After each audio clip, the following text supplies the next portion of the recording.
Welcome to the channel, everybody. Shout out especially to the Aussie Army.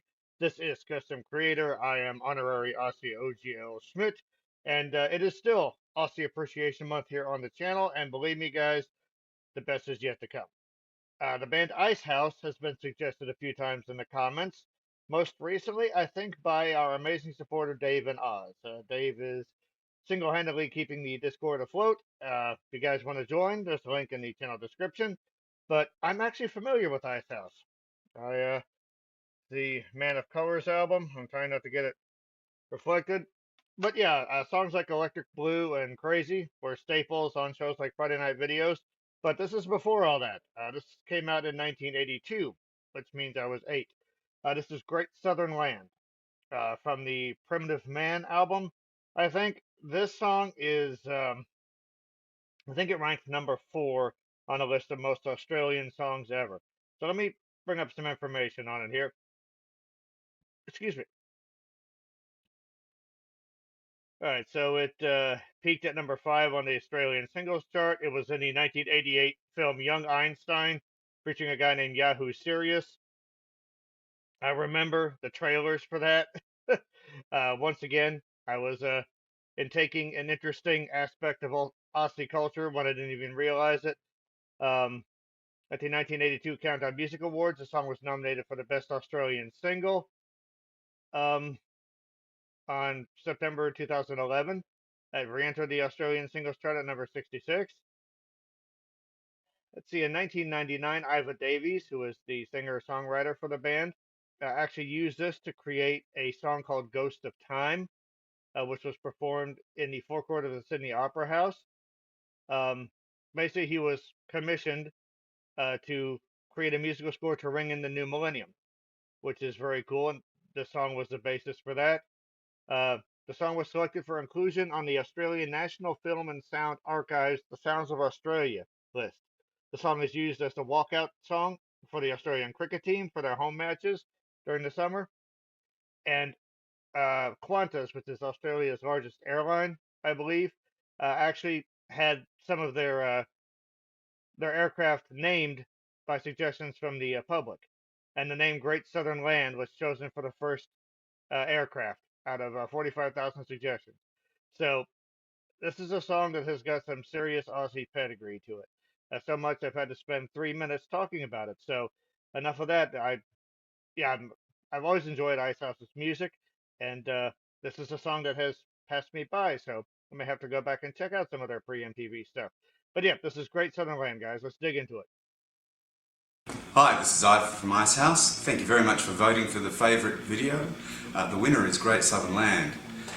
This is an interesting one because even though it looks like it's in the middle of central Australia, it was actually shot in a chalk quarry in the back blocks of suburban Sydney. One of my favourite shots from it, we really didn't get an opportunity to do until right at the end of the day, and the director wanted to pack up, but I insisted we do the shot with the burning sticks. It's my favourite moment of the video. Anyway, I hope you enjoy it. So I won't pause this quick ever again. I just wanted to add a little bit there. He looks nothing like I remember him. I remember him with his glorious 80s hair, mullet, mohawk thing. But his eyes are pretty distinct. My sister kind of had a crush on him back in the day. But I like the little bit of backstory there regarding the shooting of the video. Yeah, now he looks like he's aged pretty well. He looks like a honest, respectable bloke now. All right, apologize for that, but yeah, I thought that was cool. I guess they had a contest for people to vote in on their favorite Icehouse video. I probably should have checked it on a little bit more. So my apologies, but let's continue.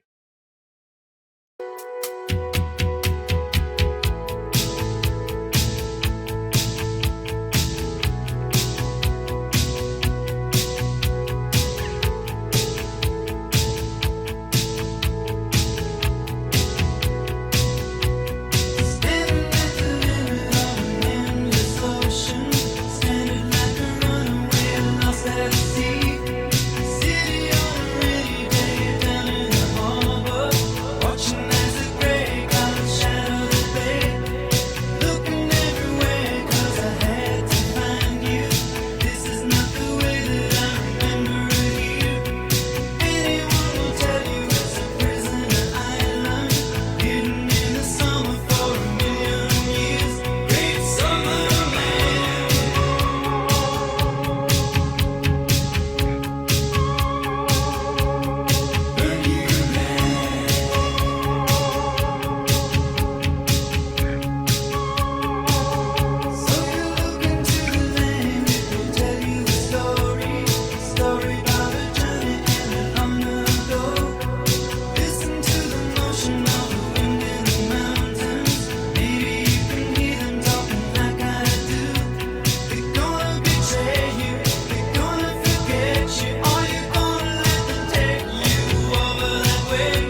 So my thoughts so far.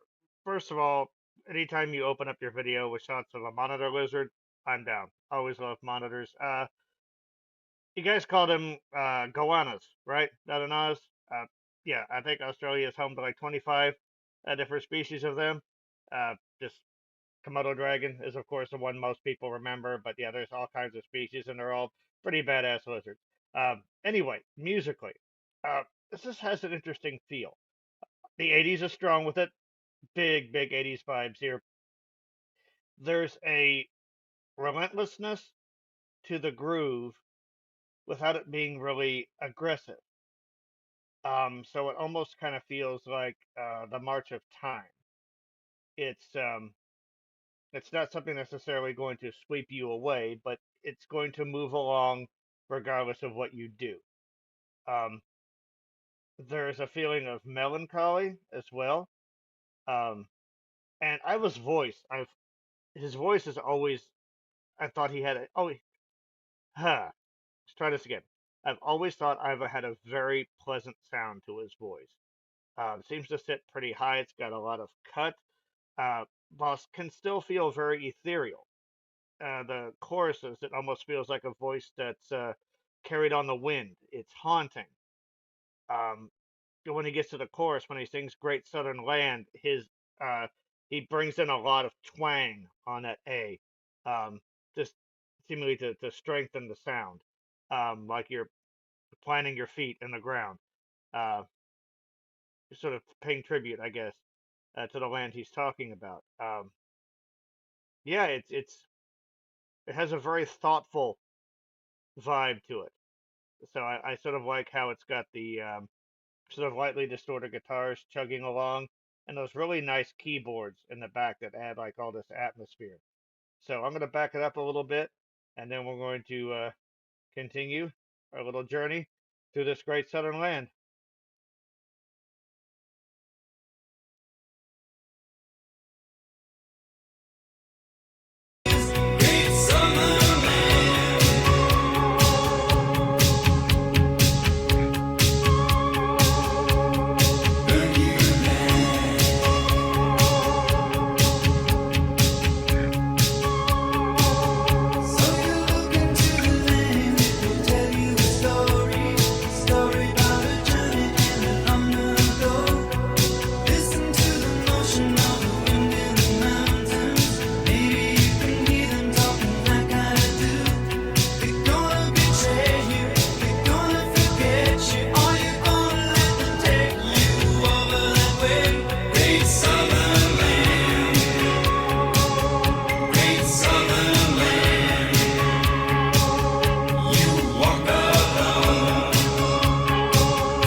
So I do want to apologize for the video quality. This is from 1982, so I mean we did what we could with it. Um, but those transfers can sometimes be kind of sometimes you can clean them up. This one looks like it really hasn't been touched that much. but in a way, it kind of adds to the atmosphere. The song feels maybe like someone is searching for something, um, maybe looking for something that is yet to be defined, or maybe that they're finding that definition in just the land that they're referring to. Station identification. I want to check out these lyrics real quick. His diction is really good, but I'm kind of being pulled in by the music. Give me a second. Let me check out these lyrics, guys. So I checked out the lyrics, and there are, first of all, there are a lot more lyrics. It doesn't sound like there's that many lyrics in the song, which is a tribute to Iva's delivery. It's really smooth, and it just kind of, the lyrics just kind of flow. Um, there are some beautiful images. You walk alone with the ghost of time. It's probably my favorite line. Um, it seems like it's a story about, so you know how in books and in movies and in stories they talk about character arcs, how people have to have arcs that are character to make them interesting. You have to see them grow and see them evolve. This song is about Australia as a place and as a nation. It's about its character arc. It is about the majesty and the savagery, and like where do you find a place to live and to dwell amidst both of those things? It talks about the beauty and the harshness of the Australian landscape. It talks about um, elements of darker elements of Australia's past, combined with hope for the future. I did see when I was looking that some people have sort of view this as like a response to Men at Work song, uh, "Land Down Under," which was, the song is obviously intended in good fun and cheer, but some people thought it sort of turned the Australian identity into a joke, into a caricature. And this is a very, very psychologically nuanced take on just the idea of being Australian as being a part of, you know, a place that was once a prison island, a place that has, some of the most inhospitable terrain known to man, and some of the most beautiful landscapes you could ever see. Um, just a nation with some amazing, strong, funny, just fantastic people, but still those darker elements of the past. Yeah, it's a all those accolades are definitely warranted. It's just a song about Australia and being Australian. Uh, yeah, it's beautiful. There was a part, like a breakdown, after I think maybe the second chorus, where Iva's voice was layered. There was a lower sound in there that I don't hear Muse very often, but I'm not hugely familiar with that work. But it had a lot of strength and a lot of heft to it, and the layered vocals maybe sounded like spirits from the past, um, sort of calling to be heard. This is something that I think Midnight Oil has also talked about, the taking of the land from the Aboriginals. Um, and this was in 1982, so these guys are way ahead of the curve. So I've been talking a lot here. Let's go back and finish this song up. But yeah, lyrically, it's awesome stuff. It really is. There are hungry eyes, big southern land, big southern land. They burn you black, black against the ground. Standing at the limit of an endless ocean, standing like a runaway lost at sea, sitting on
So definitely something more thoughtful than I'm used to from Icehouse. This was before, again, this sort of music video, but I guess American mainstream period. But I'm gonna have to check. This is from an album called Primitive Man. I think there was a lyric in the song called "You Walk Alone," like a primitive man. Gonna have to check this out. I love this side of the band. I think this to me shows that when you're writing a song, the sound that is being used to convey a melody line or something like that is every bit as important as the melody itself. The song wasn't terribly busy musically, but every sound was perfectly selected. I like the light but relentless kind of chug that the song had. A number of songs from the 80s kind of had that sort of that understated chugga chugga in the background. I think that's why so many like 80s songs make have good metal covers. Just all I got to do is dial up the distortion on that chugga chugga. But no, this one felt like you could feel the relentless march of time. You could feel voices from the past calling. You could feel sort of apprehension and trying to deal with that. And even the video, for all of its graininess, even that to me sort of added to the atmosphere of maybe these images from the past that are not, you know, to be proud of. They're like struggling to come into focus because you can't forget things like that. They have to be dealt with. That way you can move on. It seems like Australia is definitely trying to do that. So yeah, this was quite a journey. So Aussie Army, thank you very much. More Aussie reactions coming. You guys are amazing. Thank you for everything you've done for the channel. If you want more Icehouse songs, any suggestions that you have, still plenty of days left in December. So thank you very much. Mental health is real. Be a part of the start. Music is your best support group. Music is where that's where the majestic and the majesty and the savagery kind of meet and sort of get along, if you will. So and take care of yourselves so that you can take care of others. I hope you guys are enjoying your Christmas summertime, and it's wet and gloomy outside here, so not feeling very Christmassy, but the song did put a smile on my face. So thank you all very much. Have a good one. We'll be seeing you again real soon.